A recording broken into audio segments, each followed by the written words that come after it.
When you're 65 years old and someone tells you they love your character, you're old enough to know. There's not that much sunshine coming around your way. There are not many sunrises to go. And so to celebrate something I did 42 years ago, that's something that few people have the privilege of experiencing. I'm so grateful for it.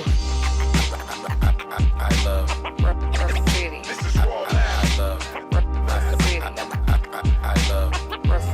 I love graffiti. And that's real. I love projects. Street lovers. I love graffiti.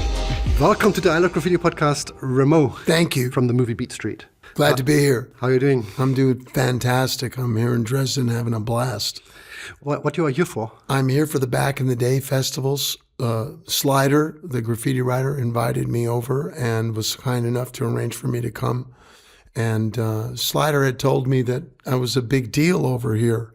And, you know, it was news to me. I didn't have any idea. So you never heard about the large impact cultural-wise No. that the movie had back in the 80s and the 90s? You know, I mean, in the United States, if something isn't a big hit, nobody pays attention to it, you know, so it has a cult following.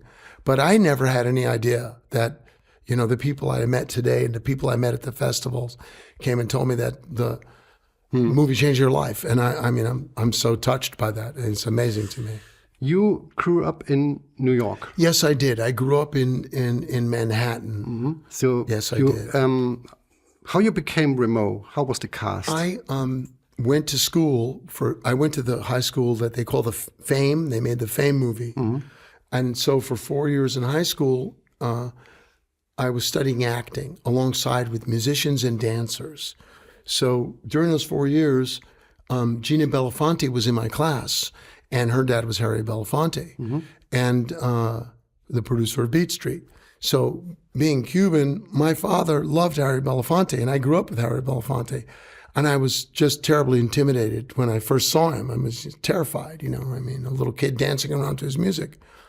And so we went from Fame, High School for Performing Arts, which is a public school. It's not a private school. It's for any kid in the city. I went to the State University of New York College at Purchase. There was an acting company there. There were musicians and dancers there and artists that studied there. So this was in Westchester. So for 4 years, I was in an acting company studying classical theater, Ibsen, Chekhov, Strindberg, Buchner, Schiller, Americans, Tennessee Williams. And we were trying to get the technique of an actor in repertory company. When I graduated college, I was very disillusioned. I wanted to quit. And Gina called me and she said, "Do you want to audition for Beat Street?" And my dad's doing a movie about hip hop. And I'm like, "Oh, well, okay." She said, I went to the casting with Pat Golden and Mary Cahoon. And I did some kind of whack rap, some kind of crazy rap, because they sent me the idea for, wasn't called Andy Be Bad, but they were like, it was a joke, right? Like a guy that couldn't do it, was trying to do it, like Andy Be Bad in the movie. Yeah. And so I went and I did my thing. They laughed, they wrote down, they took a lot of lyrics made them write them down. And I went home and they said, go to the audition and you're gonna go there on Wednesday. And I went down to the Roxy and there was like 300 people there. People auditioning brought their crew down. And every time somebody was rapping or dancing, people in the audience, because they were just auditioning out in the open, would yell, "You can't do that, you can't rap, you can't sing," and cursing at them. And I was like, oh my God. So I waited for an hour and I said, nah, I'm never gonna get on stage and I don't want to. So I went home and I got a call from Gina and she said, Did you go to Pat Golden? And I said, yeah, I auditioned for this whack rapper. She said, no, Harry wants you to audition for this character, Ramon. And so then they sent me the script and I auditioned 3 times. And the last time was with Andy Davis and Harry and David Pickert. And Andy said to me very gently, a great man, he said to me, you got the job. What were your initial thoughts when you read the script? You know, I could see that the character had, for me, a lot to play. And I instantly, said, okay, he's a young father who doesn't have a job. His father is an authoritarian father that doesn't want to accept change. And he himself is lazy. He's not thinking. He has a child. So that rang very familiar to me. That felt very at home. And then the idea that he would chase the guy down the thing. Well, I grew up in an age where, people settled things by hand, not by mouth. So I understood that anger. I understood that passion. You weren't a graffiti writer yourself, so what did you know about graffiti in New York City back then? Back then, graffiti was a part of every day. But it was Tacky 183 and Pray. And then I remember the first day I saw a burner, a big one, painting on a train. It just wasn't scribbles. And it was Lee, I found out later, and it was Yosemite Sam. And I watched it roll in the station, and it was the summertime. I think I was 13. And it blew my mind. All of a sudden, it was like this totally New York vibe. Here comes this train, and some kid has painted this train. He had the balls to go under the earth to paint a train, and painting looked just like Yosemite Sam from the Bugs Bunny cartoons. And it blew my mind. So then I used to love to see the burners. And I saw Lee, I saw Scene, and I would look forward to seeing them on the old red trains. It was always, oh, wow, man, look at that, check it out. But there was no way to hold on to it. They went away and you went on your way. So you never met them in person before the movie? No? No, never. I never met any, except I knew Andy Whitten, Zephyr, from the time I was a kid. He was a friend of my brother's. My brother was in a band, and he did the first album cover for my brother's band, Joey Miserable and the Worms. So I knew him. I saw Futura a lot. I saw Al Diaz. I met Basquiat once, but the graffiti kids were different, You didn't mess with them. You let them do their thing because they were very focused. And as my brother put it, he said, you know what? I said, those kids, they're ready to go down under the earth and paint a subway. He says, don't fuck with them. Can I use the F word? Don't mess with them. How's that? Yeah. Better. He said, don't mess with them. Don't play around with them because they're crazy. They're going to go on the subway. Because, when you go on the subway in New York, it's under the ground. You can smell the East Channel. You hear the train coming in. It's a very frightening experience for me. It's because back then in 81, 82, 83, you had this Times Square show. Yeah. All these big gallery shows coming up. Also Basquiat and Futura. It was all one soup. They all were together in studios and stuff. Yeah. And subway graffiti became very popular in a way, Yeah. So that's why I asked, you might met somebody there, because also Wildstyle was basically born in the Times Square show, which was a big gallery show. So Fred met there with Charlie Ahern and pitched the movie and everything, and then they did it together. So a lot of things came together at that time. That's right. I mean, I remember the tags, and then I had a girlfriend in Soho, and her dad was a minimalist artist. So I was always, and his friend was Mary Boone. So I was down in that art scene near the Mud Club, and I was hanging and Tommy knocking around in the Village. And so I used to see, artists, and then also like Chuck Close, who does the giant heads. My girlfriend was his babysitter. So we'd go over to his house, and we would talk, and I would express my admiration for his work, because she was in the art scene, and so graffiti was there. There were a lot of different things there. Was it Tony Longo used to do those kind of projections, and it was definitely a happening scene, and graffiti was part of it, Yeah, I remember a scene in a movie in Beat Street. We had some installations on the wall from Charlie Ahern's brother. They're still there. They're still there? They're still there. I want to go back. When I go back to Manhattan, I'm going to go check them out with Lee, with Robert Taylor, the great Robert Taylor. Many people, while you visiting Dresden and talking to a lot of people, some people came to me and asked me, did you know the movie was shot 2 times? Is that true? Okay. Yeah. Why? Well, the first director was Andy Davis. Andy Davis was hired. He gave me the job. Then I can't say exactly how long we shot because I could look at my calendar, but we shot for about a month, maybe 6 weeks. And we had done all the movie almost. The only part we hadn't done for me was the chase. And then one day I got a call from Andy. And back then there was no phone machine, and I heard the phone ringing, and I picked up the phone. It was Andy Davis. He said, "John," I said, "what's going on?" He said, "I've been fired." And I mean, I thought I was going to die. And he said, "I want to wish you the best of luck, and you're doing great work, and just keep going." And he said, "Don't be upset about it. I want you to focus. Stan Latham is coming in as director. He's a great director. He's going to take care of you." We talked. So I said, "Thank you. You've been great." And then we hung up, and then I met Stan. Everybody was scared because if they can fire the director, you could get fired, right? They don't like you. We thought maybe we're going to come in and I was going to be replaced, and we didn't know. Nobody knew. And there were some issues with there were certain performances that they wanted to bring up. They wanted them to kind of seize the day, and they were kind of back in the mouth. Mm-hmm. And so then Stan Latham came in, and the great Stan Latham, and he came to me and he said, "Hey, John, I want to talk to you." And I said, "Okay." And I thought I was going to, "Man, we're letting you go." And he said, "I really like what you're doing, and I want you to keep going, but I want you to think of things that these are your friends, that you love these people. And then in some ways, Ramo was the center of this group. He's the guy that's going to fight for you. He's the guy that's got your back. He's the guy that takes the video thing. He's not afraid." And I understood that very well because, in hip hop, you create a family outside of yourself. These graffiti writers and writers, they create a family outside of their home. That's my whole life, so I understood that. And then a different Ramo came. I was playing him very differently before that. In what sense? I was doing it medium cool. Mm-hmm. So medium cool is you have no emotion. So, instead of saying the white one or big, I would say the white one. Okay. And that's a legitimate way to play things too, because you're not giving a performance away to the camera. You're not giving your performance away. And so I had to change my perspective, and Stan guided me through that. He was great.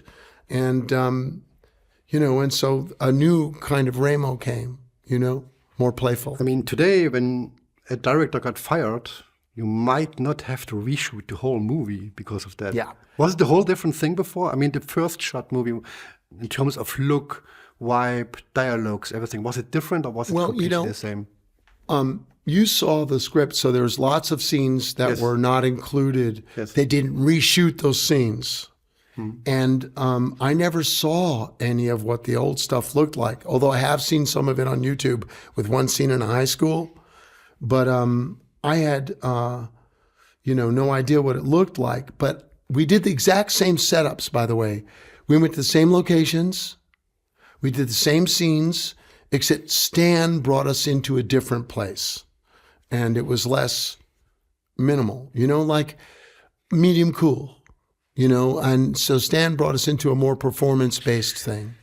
To what extent did the movie accurately reflect the real atmosphere of the Bronx at that time? That's a great question. And the South Bronx, my father ran the Albert Einstein Clinic for Drug Addiction and Mental Insanity in Fort Apache. So I used to go up there to visit him, and it was like a bombed out place, and you had to be very careful what streets you walked down and where you went. It wasn't the type of place you would hang out in if you weren't from there. And then in New York, there's definite barriers that are up. So Harlem, okay, Harlem it's for Harlem, and when you go over that envelope, I've been there many times. I used to go there when I was in grade school with my best friend. But a lot of people wouldn't cross that divide out of fear. Same with the South Bronx. If you go out to the boroughs in Sheepshead Bay, you'll find the same thing. Don't get off the train because you may find yourself getting into trouble. The remnants of that territorial gang style that was so prevalent in the 60s and 70s. There were so many Savage Nomads, Savage Skulls, Chingalings. There were the Ball Busters or the Black Spades that changed into the Zulus. There were all these regional things, and it wasn't the warriors. These guys were not, heroes of any kind. They were gangsters, and they run crime. That's what gangsters do. But when you say it was all bombed in the Bronx, right? Graffiti everywhere. Yes, there was definitely a lot of graffiti, abandoned buildings, and the landlords had started burning them down because it was cheaper, and they would get money out of insurance. So why, when you look into details of the graffiti in the movie, it's all painted for the movie, right? It's all part of a set. There's no original graffiti at all. Not much, let's say, It's because they had Bill Blas Cordero, and they had Phase 2. But in the change of regime, that element was knocked out. And I think I don't know, but I think they were thinking about, the legality of things. And so, even though he's a writer, all the pieces were done by set dressers. I don't like to take the, wind out of things, but if you look at the scene, the cans are too short. It's streaks and tips, which is hair color, because you can't paint with real paint on a New York City train. They didn't allow them to do that. So we were painting with streaks and tips. Because, I'm not sure if you are aware of this, but, there were certain movies like Wild Style and also Star Wars, and they had also stylistically, they had a lot of impact in terms of there was a great scene, everyone was copying scene style and blah, blah. But here in the former GDR, people just had Beat Street. So what they had to copy was this naive kind of graffiti style that the set designers of Beat Street painted, right? That's right. So they invented a style that was, had impact here in the former GDR. It's a funny thing, I think, because it was not Sapphire or Scene or whoever, it was set designers painting it and influenced graffiti artists in the former GDR. I think it's certainly interesting, and it goes to show you too that and again, I don't like to take the wind out of something, but there were many great unions, very powerful unions, and so the set painters union or whatever it is, you couldn't let an artist, a writer in there and do it. You couldn't have artists doing it because you had to pay the union guys to do it. And I guess they figured that people just really didn't care. That's the thing that people criticize the film about, inauthenticity. It's like two separate movies, and that the dancers and the rappers at the end are the most authentic. But like, for example, as I was told by Kool Modi, and great dude, that the Christmas rap was basically written by Belafonte and Really? And others, yeah. Wow. So, they're not really fond of it because they know that they feel that that's an example, all the stuff about welfare and welfare check. And, that wasn't, something. Now, I can't actually prove that. I have no idea. Someone may come out and say that. So, if I'm wrong, let me know. I'm glad. Just Facebook me. But that was something. And yet I dug that scene. I dug every performance scene so much. And we used to go, Radon would get us down and we would watch all the scenes, and so I would make sure I was at all the dance battles. And it was extraordinary, man. I really was blown away by the dancers and the rappers. The way you painted that trains for the movie, right? Mm-hmm. It was all by permission, of course. Of course. But you did that in a time where a large campaign was running against graffiti. Right. How difficult was that for, the movie makers? Maybe you know, maybe you don't know. Well, they paid the city. And so I think that it was a question of, basically of money. And I think the point, too, that you just made is that that's the reason why set painters painted it. Mm-hmm. Because, I think they recognized that, real graffiti could be too dangerous. Mm-hmm. And their experience, was that they were going to kind of water it down. Someone once said to me that the plot was like one of the old Andy Rooney movies, which is like, let's put on a show. And you know what I mean? And that the plot was very simplistic and all that kind of stuff. But, I think people look for too much. I've heard a lot of criticism from people over the years about Beat Street, about my performance, about, about this thing, about that thing, and this isn't real. And when we were doing it, there was that constant noise people, underminers, saying that, oh, this is not going to be a hit. Breaking is going to beat us. They're going to win. You're not really a graffiti writer. Kenny can't, whatever they would say, the haters or naysayers or people that wanted to do your role, but they didn't get it. So they would undermine you to make you look bad. And this is kind of something that's popular, historical in show business, that, actors will be on the set, and when the other guy's working, he'll make a noise if the take is good to ruin the take. Because as you know, back in the old days, you couldn't go back and post and change it. They didn't have a way to change the sound, which is something that I just want to mention because I was thinking about you and sound. When we did the scene inside of the abandoned building, and when we did the scene where I see Julian, there was so much street noise. And so they would say, hold the roll, make it a bagel, hold the roll, make it a croissant, hold the roll, make it a donut, hold the roll, make it an eclair. And they would go, and if they would do it, and hold the roll, make it a bagel, and we'd go, and then we'd get it. So we'd have to wait and wait for 45 minutes. A helicopter would come. I never forgot that. And I thought to myself, the boom man was there holding the thing with his arms. I'm thinking, this poor guy, man, it's got to be tough. It's got to be a tough job. I interviewed you. I don't know if you know this guy, Poem, graffiti artist from New York. No, I can't say I do. I interviewed him in 2017, and he told me he went into the Beat Street shoot while you painting the train. Everything. Do you remember something like that? That some graffiti writers went into the shoot, or I don't doubt it. I don't doubt it that they passed through. But no, I mean, I was, you got to remember, like back then, there's how many guys are on the camera? 9, right? Okay. Mm-hmm. And you got how many sound men you got back then? 4. So there's an army of people. So I was focused on doing everything in one take. So, I didn't drink, I didn't smoke, I didn't eat before the shoot.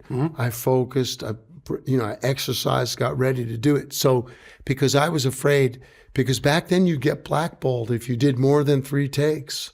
And people would say, it took more than 3 takes, you're wasting how much money, right? Back then it was what, 150 for a foot of film? How many feet of film are in a reel?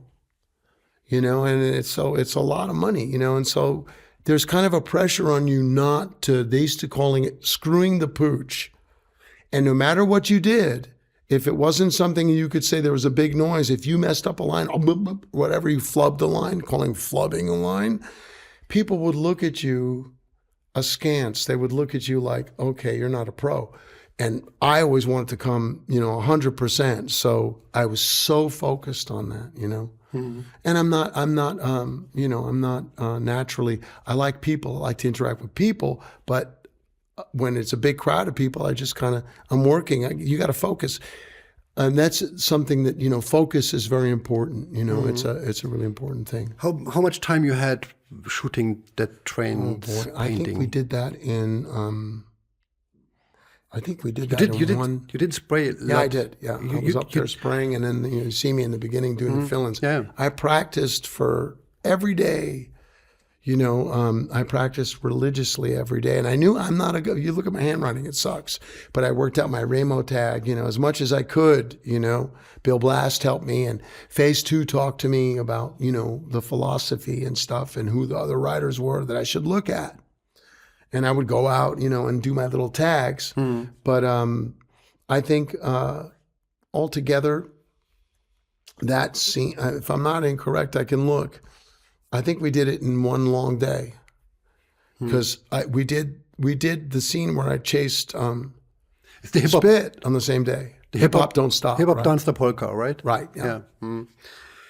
There's a huge, like a very big community finding out about spots where cultural, historical, important pieces were painted.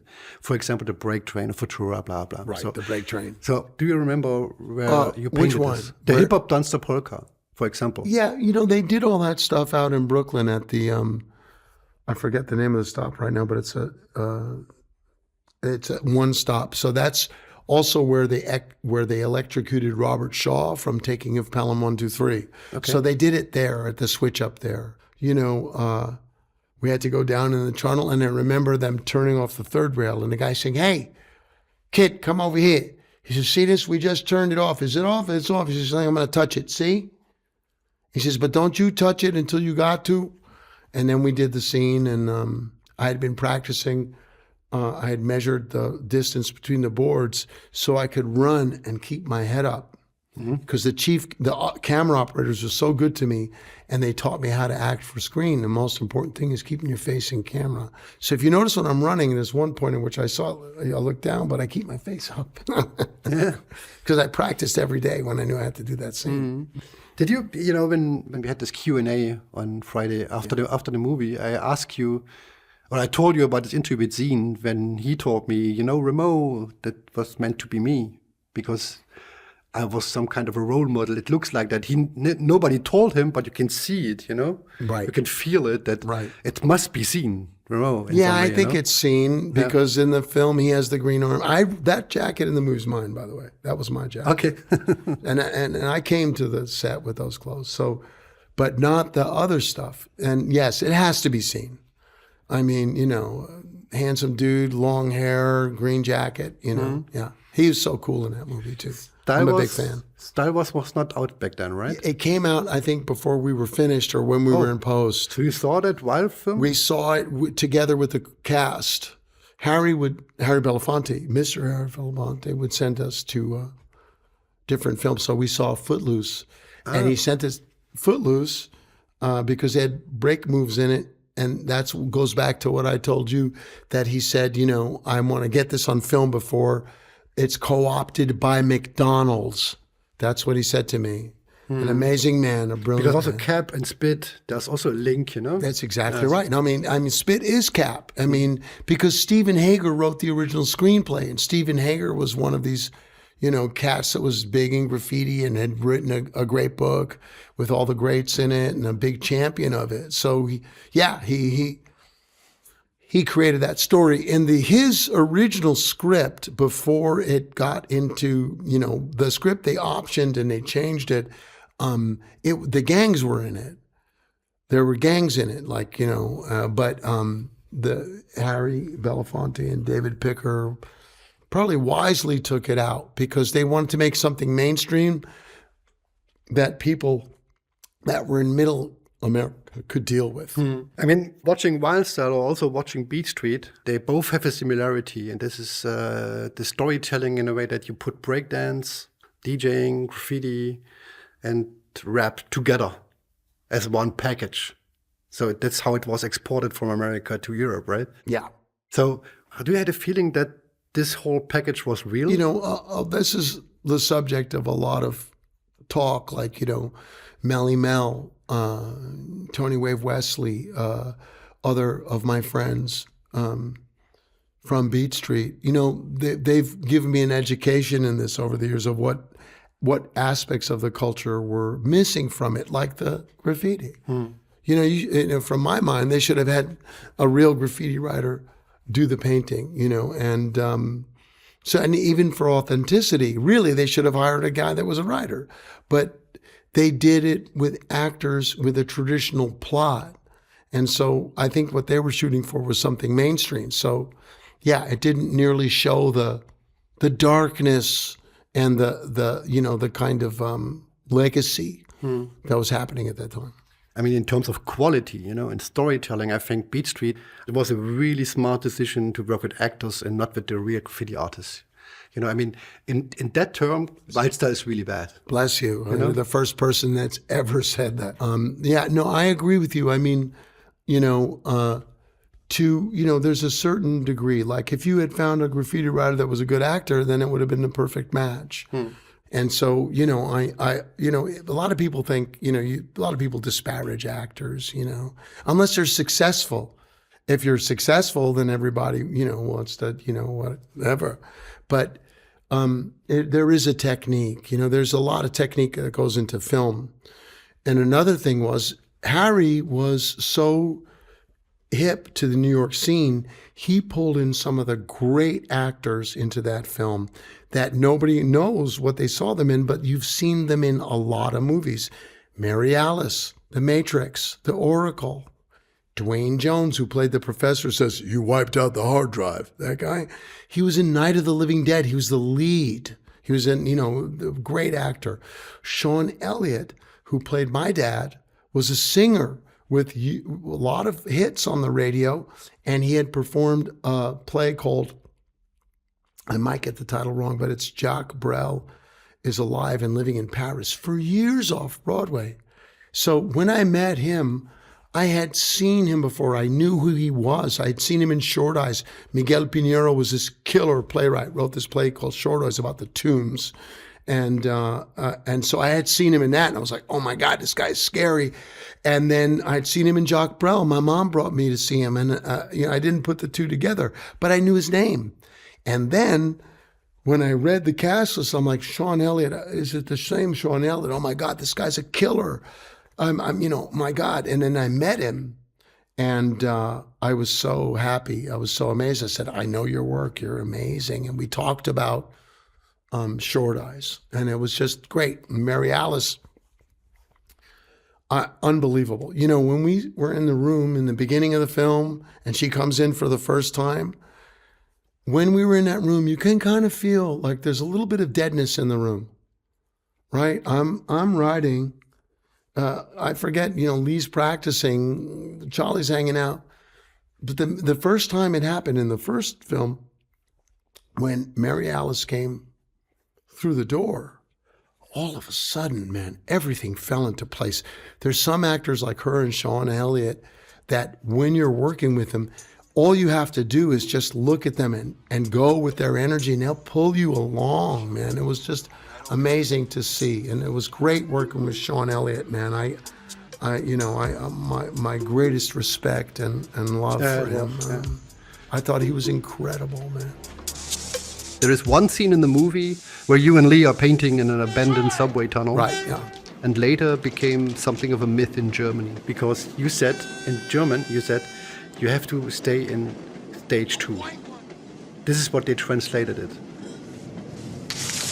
Yo, man, not too high in that cloud, all right? You're gonna go over that phase 2 up there. Oh, come on, I ain't stupid. Hey, Kleiner, geh mit der Wolke nicht zu hoch, du musst im Stil von Phase 2 bleiben. Ach komm, ich bin doch nicht blöd. What did you say? I said, don't go over that stage 2 up there. And she says, what's phase 2? You said, don't go over that phase 2 up there. And Radon Chong says, what's phase 2? I said, phase 2 is the guy that practically invented the idea of burners. Du musst im Stil von Phase 2 bleiben. That's what they translated it to. Packen wir zusammen! And it affected my whole beginnings, When I started with graffiti, this was one of the main things I had in my mind, I have to stay in stage 2. I had no idea what it meant, but I just did, So, That's funny. As you know and you learned while staying in Dresden, many people told you that the reason why Beat Street was screened in the former GDR was because of, giving the GDR kids and teenagers the feeling that kids in America are growing up in a really bad way, and the Bronx is the hell, So that's the main reason. And also Harry Belafonte was close to the regime in some way, Mm-hmm. So that's the main reasons why Wildstyle and Style Wars never hit the former GDR, but Beat Street did, So, and you learned a lot about that, I think. Incredible. Yeah. I got lucky because they didn't see the other two first, and I'm lucky because of the city of Dresden. It's a beautiful city with beautiful people. Well, how was the success in America with the cinemas?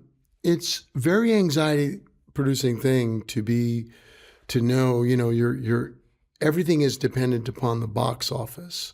So either you're going to be, you're going to get another job, but if it's a flop, as Leon Grant, God bless his soul, he left us a few years ago. He told me on the set, he said, this job is a career killer.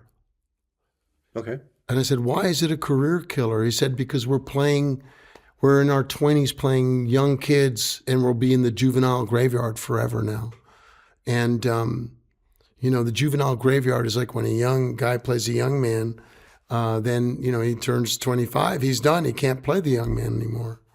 So when the movie came out, you know, a lot of anxiety, and it did okay. I think it made 15 million, but the newspapers panned it.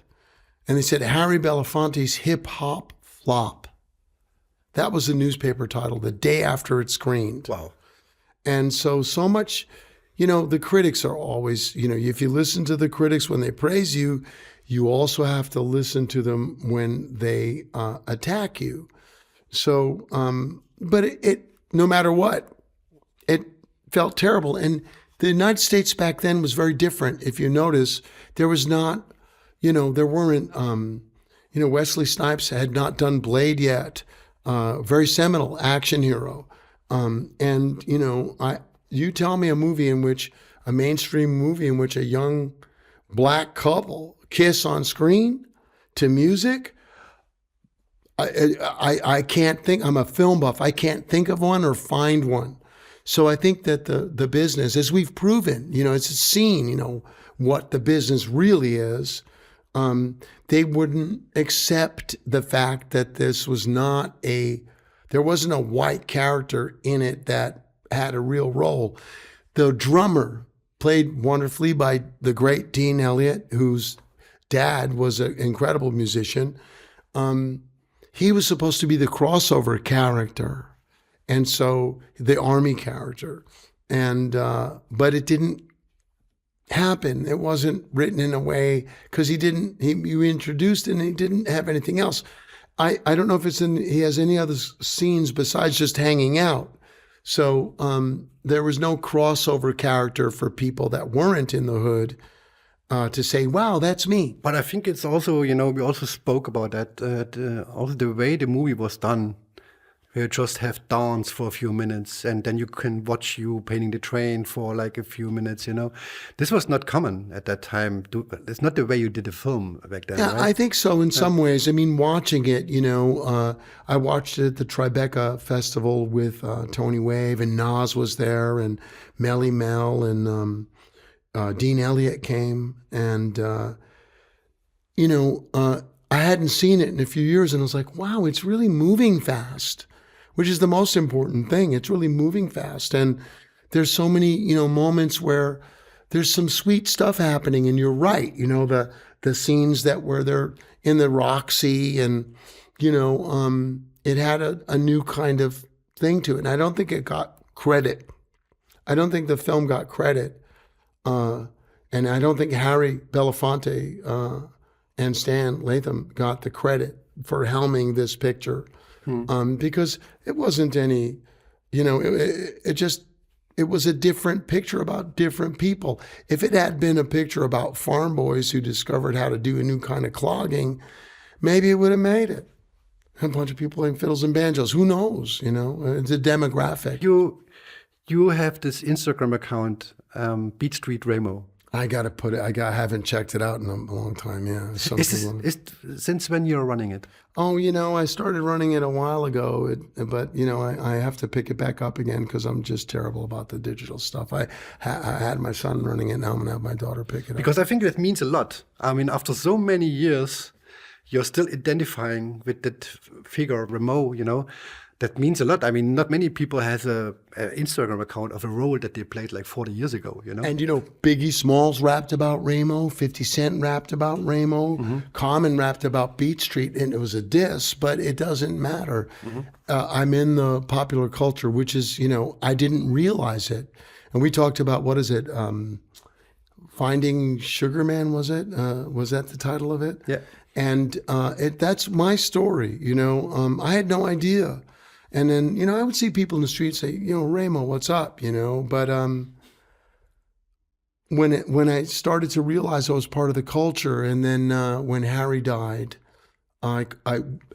Tony Wave Wesley and myself started to want to put on a tribute, you know. But we did it in Zoom to say thank you to Harry was our father, you know? I mean, he really was.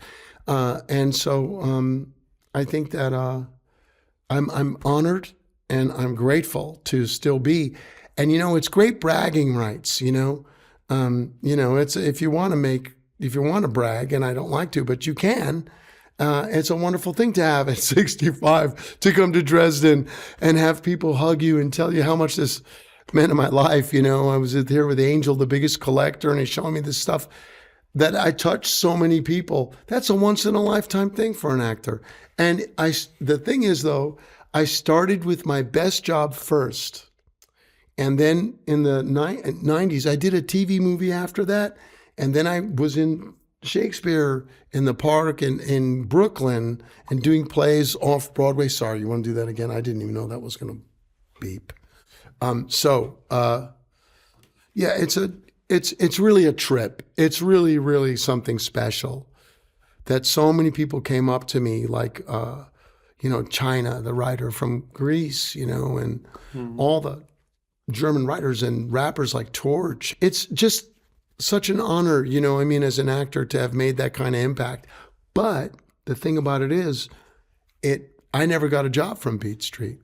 During the 90s, I played in a lot of films and a lot of TV, but in bit parts. So I played a werewolf in a Budweiser commercial with Wolfman Jack. I played Neanderthal Man. I played Igor in a commercial with Tiger Woods. I played psychopaths, terrorists, rapists, murderers, monsters, small bit parts. And but it was great. I could fit in. I could do that. I learned the technique of being an under 5 player. And I was very content with that. I just like to be acting, I never regretted it unless I worked for somebody that was taking advantage of the project. A couple of times I worked on projects that were so bad that I just wanted to be out of them, and people would trick you with shit, trick you with stuff. So yeah, no, it's definitely a trip. It's definitely something. 42 years later, a little kid says to me, or the breakers from China, they were like, "Oh, we love Beat Street." I'm like, "Oh my God, this guy, the Olympic guy, these guys that, like, wow, man, that's a crown for a king," and I'm very happy to have it. I mean, in terms of quality, you can still screen that movie in 2026. Yes. And that's a testimony to the expertise of the crew, the chief camera operator, the DP, the first, the set designer was, Oscar-winning set designer, costume designer. They were the New York crew that did all those movies. So they were like the masters, they were the real heavy hitters. And the fact that the kids here in Germany or in Europe studied that movie from the very beginning to the very end with every second. I also seen told me that, when he had this tattoo shop in New York, people came from Germany to visit him and talk to him the same stuff he said in Star Wars, like word by word, like bits and doodads and all this stuff, it was like, wow, I never expected somebody to learn my words and live with that. Yeah. Not many movies can do that. It's so true. And I think that the thing, I've met so many people that do my lines for me, it's so lovely. But I think that's the thing about it. And I think that, I think that a lot of it had to do with Breakin' came out first. And we shot the movie twice, which for me was good because my performance was better than it was. But, I think a lot of it had to do with the United States at that time. And, LL Cool J was the next wave of rappers. And, most people, middle-class people, upper middle-class people, they didn't want rap. Nowadays, people will, they for a while, people in the middle and upper classes were listening to it and grooving it because other people did. But now they've left it and abandoned it, and they look at it as ghetto culture, which is uncool. Very uncool and very, very racist. I won't say anything more about that. I don't want to get too hot on that subject. When you interviewed all these people, there was always that question about where do you see hip hop in the future, and what do you think about breakdance today and all that stuff, right? I mean, I also have an opinion on that, but I want to ask you first, when you see breakdance at the Olympic Games, for example, you know, on the other hand, you also watched a movie in the cinema in Dresden where one teenager said that the time is over where kids breaking in the streets. That's over. That's what he said, you know? It's more like a sport, more like train hard to be the champion, blah, blah, blah. It's not like Lee breaking in the streets anymore, you know? So how do you feel about that? Yeah, I think that, this is the question of the evolution or de-evolution of culture. So, and it's also in some ways subsumation of culture. So I remember, one of the things is that if you look at, for example, jazz, right? So jazz is popular.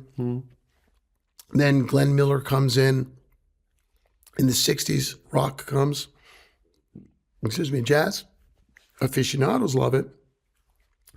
It's young people that drive culture and taste. And so that's the way it's going. I mean, there's no, it's just typical of culture.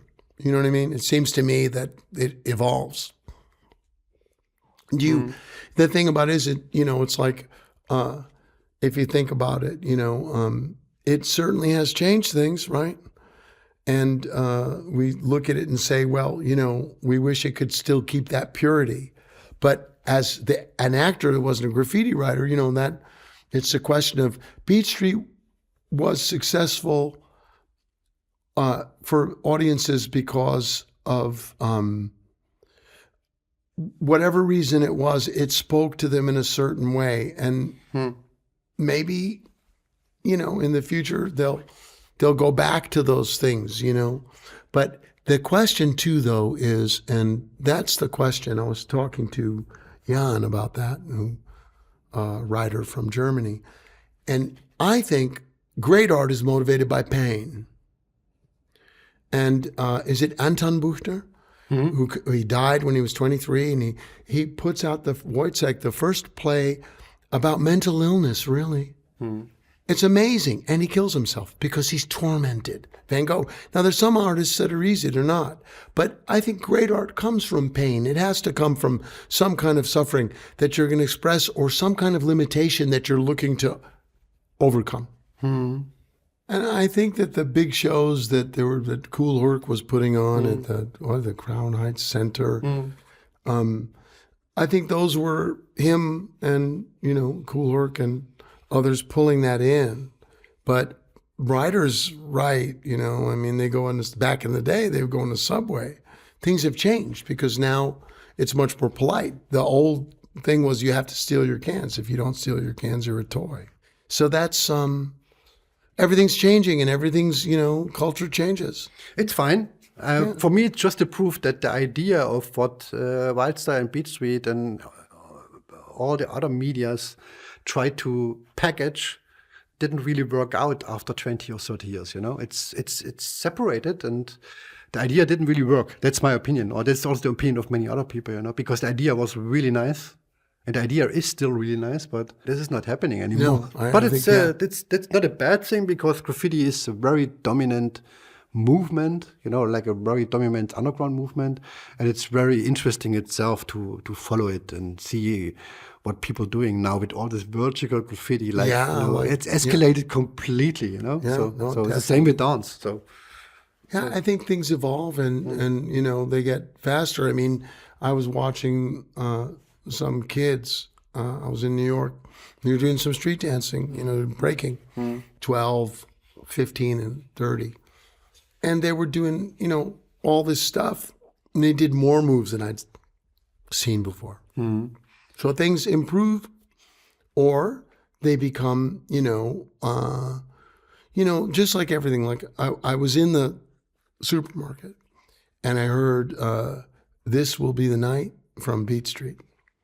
And I think one time I heard, Battle Cry and Breaker's Revenge in the supermarket. Here I am in the supermarket. Nobody knows I was in this movie. And nobody's really, it just has become part of the landscape. And now, especially with Instagram and YouTube, 3 seconds, it's gone. When you watch the movie Friday night in the cinema, and you in between watching the movie with all these Beat Street fans, what was your thoughts? You hear something? It was beautiful. It was beautiful. It was a beautiful thing.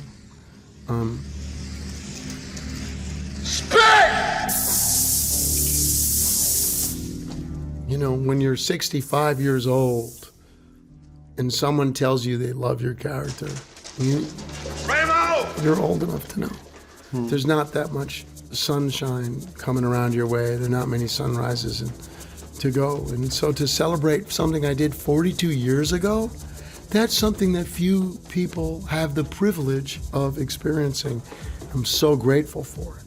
You know, it's a beautiful thing. I've had the best time this weekend that I have in my 60s. So I've had such a wonderful time, and meeting people and hanging around and clowning, because I love to clown around. That's who I am. Would you sit down at home and watch Beat Street alone? No. No. No.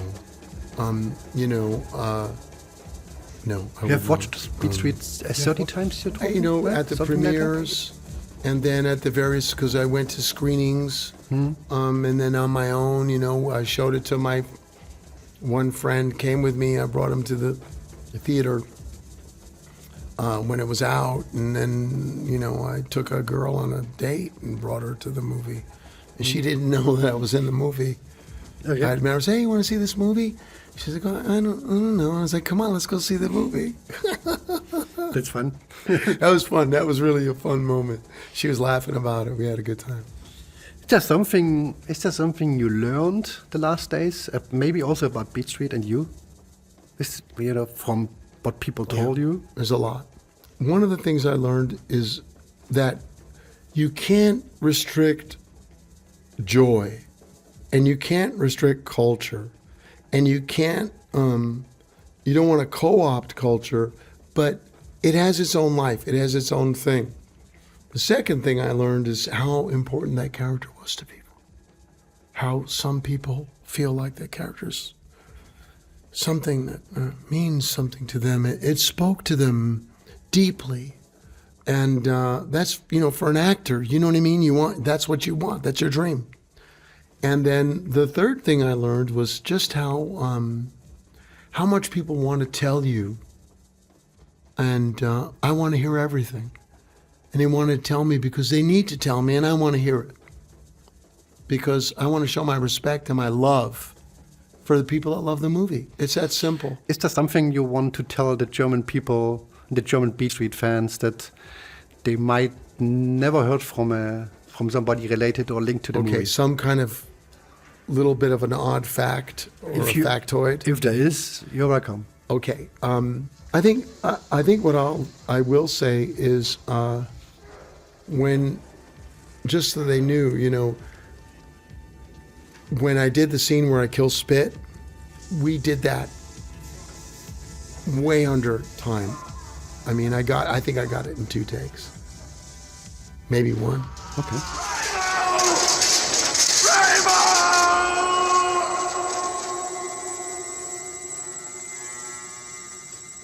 And I am so proud of that because the camera crew took me under their wing.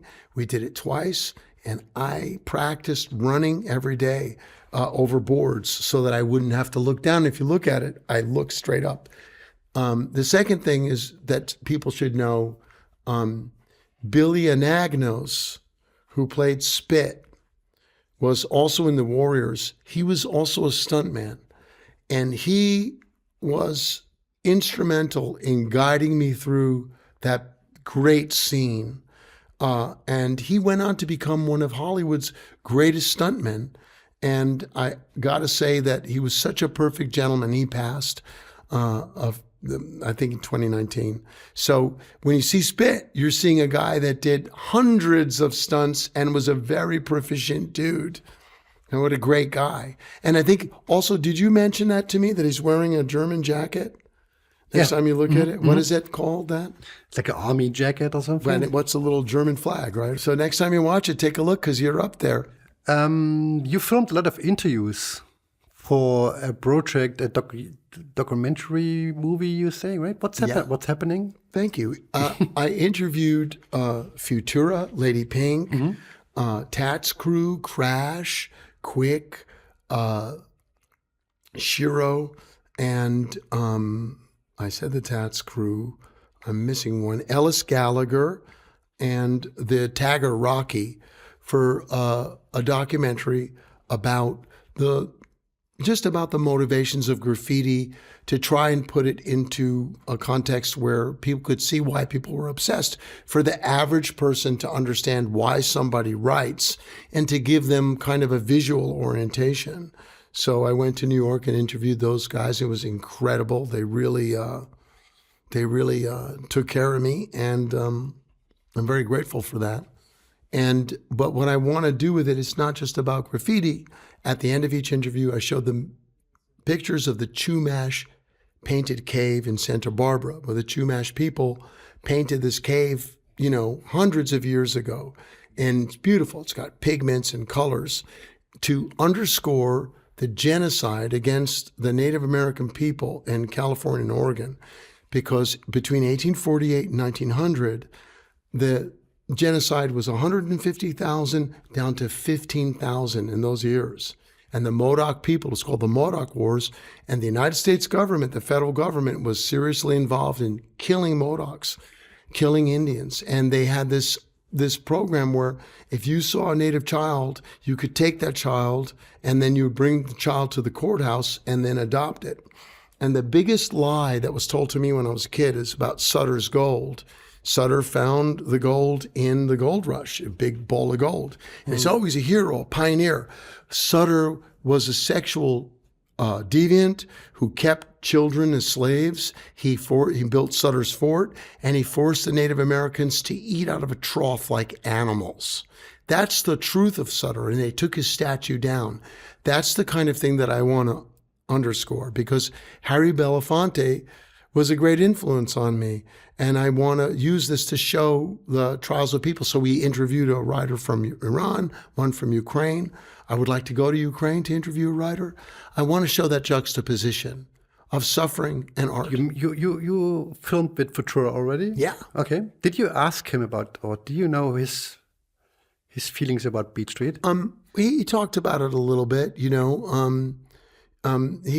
a really great guy, but I didn't want to bring Beat Street into it so much. Okay. Because I wanted to focus on him and allow him to do his thing. And all of them were very amazing. I mean, what you hear them say, the stuff, the motivations, how their family reacted, where it came from. I mean, BJ 183 said, we kept on hearing the fire department, it wasn't Mr. Softy, the ice cream truck, it was the fire department all the time, and they're burning down buildings.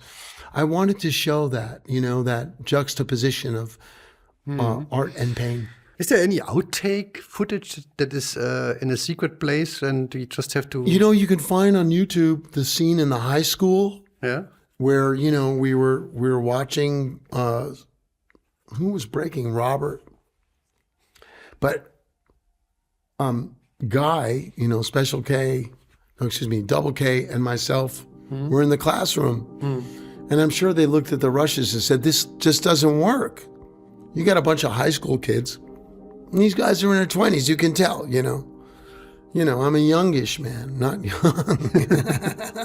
Right. Ramo, thank you very much. Thank you so much, Renee. Ramo, have a good trip back you're on the West Coast. You're very based on the West Coast now, right? Now I'm based on the Have West a safe Coast. trip. It's a long trip. So thank you very much. This was great. Thank you. Pleasure. I love Graffiti. this is raw. I love Graffiti. I love Graffiti.